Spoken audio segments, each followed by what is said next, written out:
Em dic Rubén Ballester i tinc 30 anys. Doncs em defineixo com una persona alegre, treballadora, que m'agrada, si em plantejo alguna fita, treballar molt per aconseguir-la. Soc molt de casa, de la família, dels amics i m'encanta la meva feina. Soc mestre d'educació primària.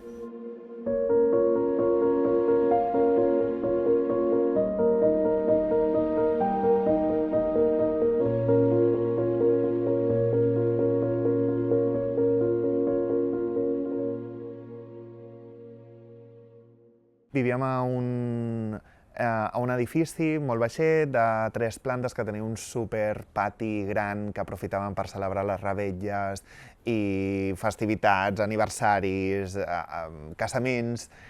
I recordo com tenim molta llibertat i que ens donava la possibilitat als nens de la meva edat de poder jugar sense perills del carrer. És un petit barri on els veïns gairebé són família. Doncs el barri es diu Via Trajana, està a la frontera entre Sant Adrià i Barcelona, un barri molt humil, construït per totes les persones que van arribar d'Extremadura, d'Andalusia, de Castella-La Manxa. Vivia amb la meva mare i el meu germà gran, però la meva àvia vivia molt, molt a prop nostre. De fet, la meva mare treballava moltes hores i em quedava a dormir els dies d'escola a casa de l'àvia, a sopar, i ella era la que s'encarregava de portar-me a l'escola. La meva àvia era una persona molt de família, que havia patit molt quan era jove perquè el seu marit va morir en un accident molt jove, jo no el vaig conèixer. Era una dona que li costava molt expressar les seves emocions, però que t'ho demostrava de mil maneres. Va ser molt important en el sentit que vaig passar moltes hores i de qualitat amb ella. La meva àvia va veure com vaig començar a estudiar a la Universitat Magisteri, el primer curs, i em deia, m'has d'ensenyar a llegir i a escriure. I li vaig dir, sí, ja, ens hi hem de posar, i és una de les assignatures pendents que és molt recurrent en el meu cap, de dir, ostres, no em va donar temps a ensenyar això a la meva àvia. Què et diria ella ara? Jo crec que estaria molt orgullosa, i noto que no està sovint, però sobretot en aquells moments on ara la trucaria, ara aniria a veure-la, ara li explicaria això o l'altre, i no hi és. Va ser una persona molt important perquè el meu germà i a mi és que ens va criar. La meva mare havia de treballar moltes hores per tirar endavant a 2 nens ella sola. El fet de només estar ella per 2 personetes en aquell moment molt petit, amb totes les despeses, i això li passa a molta gent, jo crec que creixes amb un esperit de resiliència important, perquè no s'aprèn enlloc, però la vida t'ensenya a ser així. I sí, una dona que ha demostrat que sí, que és forta i d'alguna manera ens ha transmès això al meu germà i a mi, la vida. L'estàs gaudint més en l'edat adulta? Sí, jo sempre dic el mateix, que hi ha una part de la vida, l'adolescència, que els camins entre els pares i els fills fan una mica així, que quan ets gran, com que reconcilien, i estem en aquest punt. A més, viuen aquí al poble, i el fet de tenir-los tan a prop fa que aquesta relació sigui molt propera. A Santa Perpètua quants anys fa que hi vius?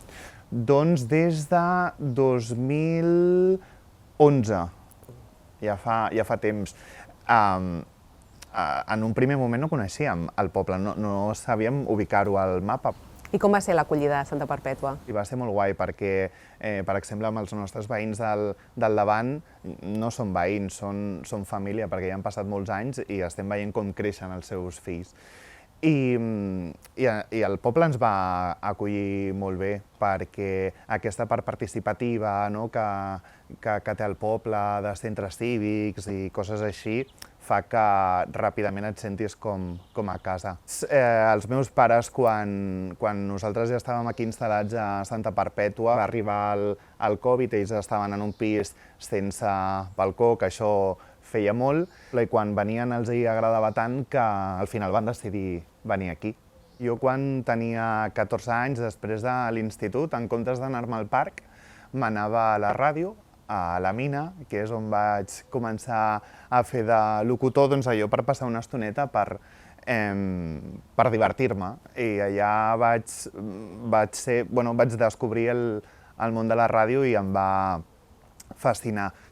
I al cap d'uns anys, després de treballar molts anys a la ràdio, pensava, ostres, i quan sigui gran, només tinc o què faré? I ja amb el pis i de més vaig dir, ostres, vaig a provar en començar a estudiar batxillerat, que era batxillerat nocturn, a la tarda, i amb la intenció de o estudio magisteri o no estudio res. I al final, mira, tot em va portar a començar a la universitat més tard. Com recordes aquest moment de compaginar les dues coses? Un moment molt intens, perquè jo sempre he estat molt vergonyós i els meus companys a la universitat no sabien que em dedicava a la ràdio. I llavors, cap de setmana a la ràdio, entre setmana a la uni. Era un període estressant, però quan et pagues la universitat, llavors això fa que sí o sí t'hagis d'esforçar. I abans de treballar a Can Filuà, havies treballat en un altre entorn educatiu molt diferent. Sí. Vas ser mestre de presons de menors, no? Sí, es diu Centre Educatiu de Justícia Juvenil, que són nens que estan entre els 14 i els 18 anys, que han comès un delicte i que un jutge, una jutgessa, els ha enviat a un entorn on els hi treu un dels drets fonamentals, que és la llibertat. Va ser el teu primer contacte amb el món educatiu? Sí. I a més, sense esperar-ho, perquè a la universitat no ens deien res que existia aquesta sortida laboral. Vaig acabar la universitat i hi ha un portal que té el Departament d'Educació, que és on van sortint algunes places, i vaig veure centre educatiu. Vaig a provar. Un parell de mesos em diuen que si volia anar a fer una substitució. Sí, cap problema. Saps què és un centre educatiu? Sí, però en realitat no. I així va començar, sense saber exactament què era això. I em vaig quedar 3 anys. I recordes el primer dia? Sí, amb una prova de walkie, perquè ja els mestres treballen amb walkie, mirant un entorn que és molt hostil. Són passadissos estrets, amb un detector de metalls, aules molt petites, amb molt poca llum exterior, 6 alumnes per aula, i amb molts nervis. Però també em vaig sentir molt acompanyat. D'aquests nervis, en un primer moment vaig dir, ostres, quan acabi la substitució no torno. Va arribar una altra segona, que ja va ser la que després va permetre que em quedés, i menys mal, perquè he gaudit molt. Què has après d'aquesta experiència? Que l'entorn i el context de cadascú pot arribar a determinar la sort que puguis tenir i que has de tenir moltes estratègies per, en funció de la família i del barri on has nascut, poder sortir-te dels problemes que puguin aparèixer a la vida, a no jutjar, a saber que el paper de l'educació és superimportant i que els comentaris que fas com a mestre has de rumiar molt perquè no saps l'altra persona, aquell nen o nena o adolescent o el que sigui, com li podrà influir negativament en el seu desenvolupament.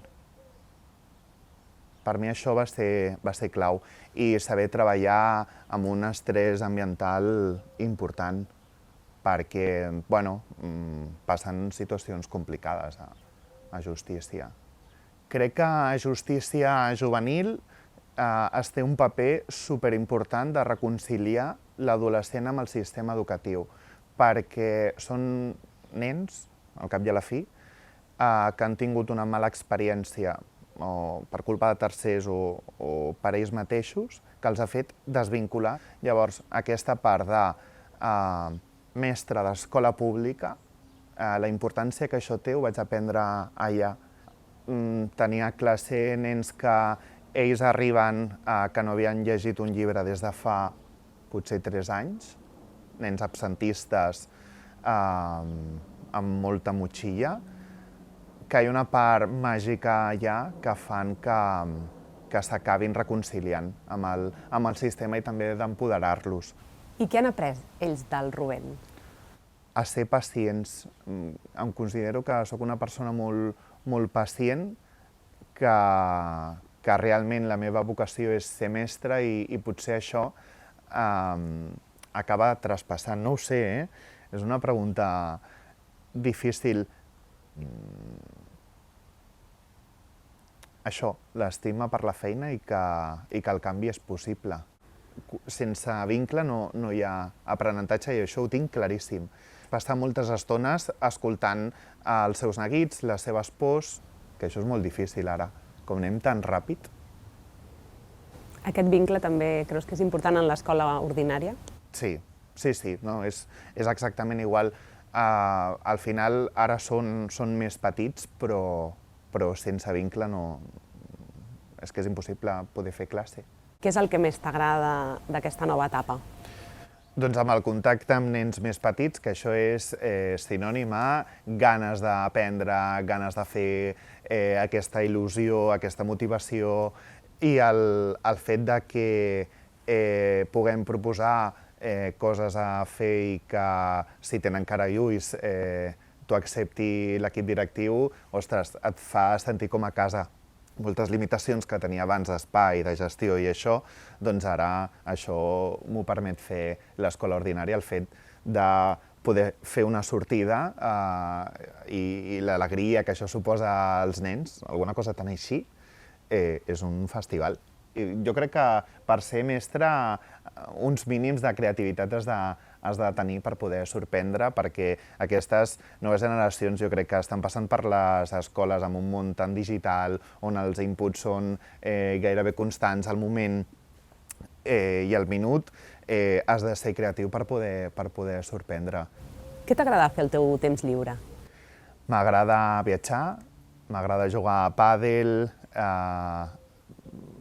fer un cafè, anar a sopar, aquestes coses que són molt del dia a dia, quan un es fa gran és el que acaba valorant, però principalment viatjar, i a l'estiu em podria no moure de la platja llegint un llibre i escoltant el soroll de les onades de fons.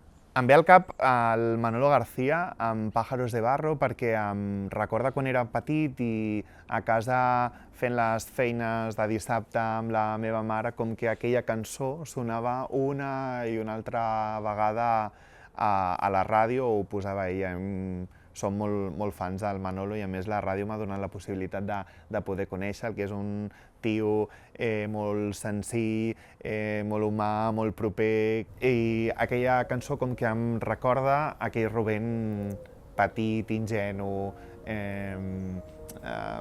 molt mogut, nerviós, i em fa sentir doncs això, transportar-me en aquell moment de la meva vida. Ara et faig escoltar una altra cançó, que és la que ha triat la persona que hem convidat al proper capítol, i només escoltant-la hauries de definir com és. Perfecte.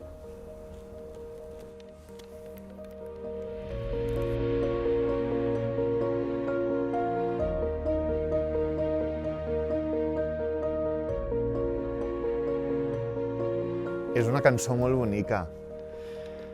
Crec que pot ser més o menys de la meva edat, una persona romàntica i que valora molt les relacions personals.